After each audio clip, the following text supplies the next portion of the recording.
Hello students, welcome to the my channel all in one. So class 9th, क्योंकि अब आपका नया session start हो गया है तो नई पढ़ाई करनी पड़ेगी। तो नई पढ़ाई में आज हम देखेंगे अपने साइंस का चैप्टर नंबर 1, जिसका नाम है मैटर इन अवर सराउंडिंग। कुछ बच्चों के में ये होगा, ये चैप्टर नहीं होगा लेकिन नेम यही होगा। हो सकता है कि किन्हीं में हो मैटर, उसका बिहेवियर, फिजिकल नेचर, लेकिन पढ़ना तो मैटर के बारे में ही है, तो पढ़ते हैं। अच्छा, मैटर होता क्या है? तो मैटर हर वो चीज़ होती है जो हमारे आसपास अवेलेबल हो। ठीक है, अब ये पेन है, ठीक है, तो ये क्या है? ये पेन है ये पेन नहीं, ये मैटर है। ये मैटर से मिलकर बना होता है। ये चीज़ हमेशा याद रखना कि जब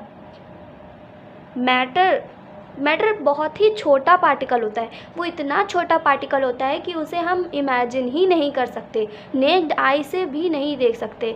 ठीक है, हम इमेजिनेशन ही नहीं कर सकते, तो नेक्ड आई से कैसे देखेंगे? तो जब मैटर मिलते हैं तब जाके हमारा सब्सटेंसेस बनता है।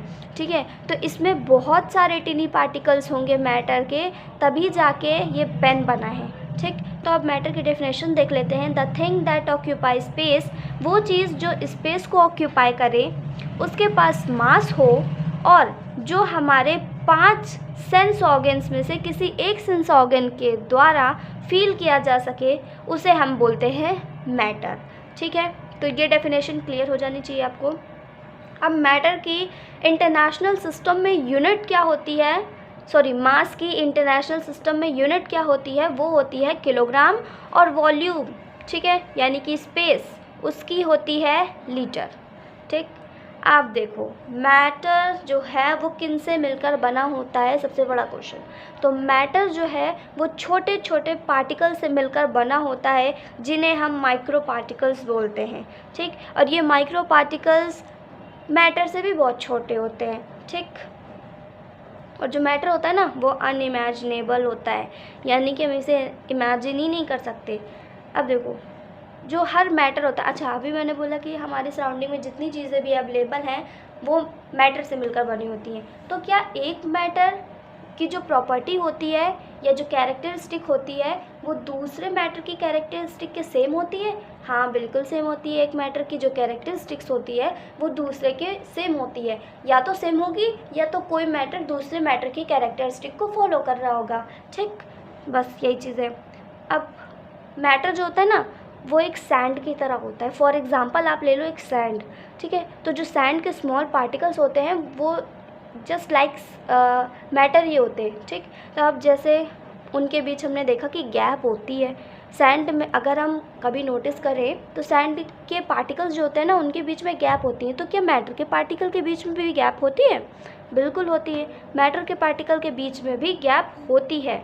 ठीक है, लेकिन अब बड़ा क्वेश्चन आया, जब मैटर के पार्टिकल्स के बीच में गैप होती है तो फिर आपने बताया कि ये पेन बना हुआ है, तो ये टूटा क्यों नहीं हुआ है ना? अगर गैप है तो टूट जाना चाहिए, टूटा हुआ होना चाहिए, लेकिन ये तो जुड़ा हुआ है पूरा। तो अगर मैटर्स के पार्टिकल के बीच में गैप है तो उनके बीच में अट्रैक्शन ऑफ फोर्स भी है। ठीक, फोर्स ऑफ अट्रैक्शन भी है। ठीक है, तो द पार्टिकल ऑफ मैटर, जो मैटर का जो एक पार्टिकल होता है, इधर देख लो, ऐसे देख रहे हैं? ठीक, the particle of matter attract each other. जो पार्टिकल्स होते हैं ना मैटर के, अभी मैंने बताया कि उनके बीच में गैप होती है, लेकिन पार्टिकल ऑफ मैटर अट्रैक्ट एक दूसरे को अट्रैक्ट भी करते हैं। The identity of water due to the force of attraction that work between the particle of water. अब यही है, ये इसलिए बना है क्योंकि इनके मैटर्स के बीच में जो है ना फोर्स ऑफ अट्रैक्शन है। वैसे ही पानी भी है। स्टेट ऑफ मैटर, 3 स्टेट होते हैं मैटर के।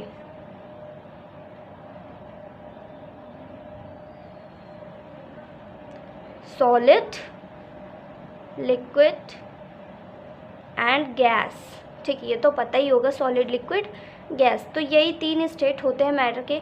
तो जो लिक्विड है वो भी मैटर से बना होता है, सॉलिड भी मैटर से बना होता है, और गैस भी मैटर होता है। ठीक, अब यहाँ पे देखो कोहेंशन, यहाँ पे एक वर्ड लिखा है कोहेंशन। तो कोहेंशन होता क्या है? यानी कि जो 2 पार्टिकल्स के बीच में जो फोर्स ऑफ अट्रैक्शन होता है उसी को कोहेंशन बोलते हैं। ठीक है, जैसे कि किन्हीं 2 मैग्नेट के बीच में जो फोर्स ऑफ अट्रैक्शन होता है उसे मैग्नेटिज्म बोलते हैं। ठीक, उसकी मैग्नेटिक इफेक्ट बोलते हैं। उसी तरह पार्टिकल के मैटर्स के जो पार्टिकल्स होते हैं उनके बीच में जो फोर्स ऑफ अट्रैक्शन होता है उसे हम कोहेंशन बोलते हैं। ये तो फोर्स ऑफ अट्रैक्शन हो गया। अब मैटर के बीच में ये तो है नहीं कि फोर्स ऑफ अट्रैक्शन ही हो, मैटर के बीच में फोर्स ऑफ रिपल्शन भी होता है। ठीक, वो हम नेक्स्ट वीडियो में पढ़ेंगे।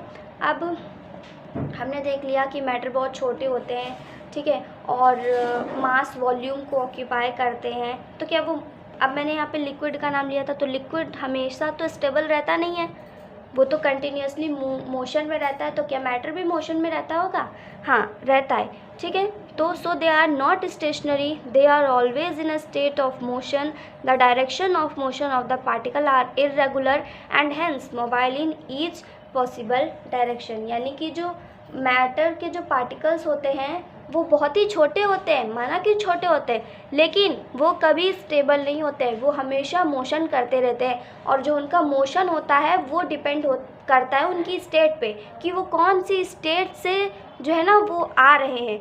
या तो वो सॉलिड होंगे, तो ये चीज़ याद रखना हमेशा कि सॉलिड में जो है वो मोशन जनरली बहुत कम होता है, लिक्विड में थोड़ा ज़्यादा होता है, और गैस में तो उससे भी तेज़ होता है, ठीक है।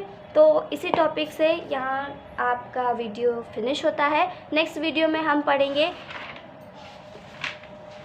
स्टेट्स, मैटर की स्टेट्स पढ़ेंगे, जिसमें सॉलिड, लिक्विड, गैस और उनकी कैरेक्टरिस्टिक्स के बारे में भी पढ़ेंगे। So thank you class.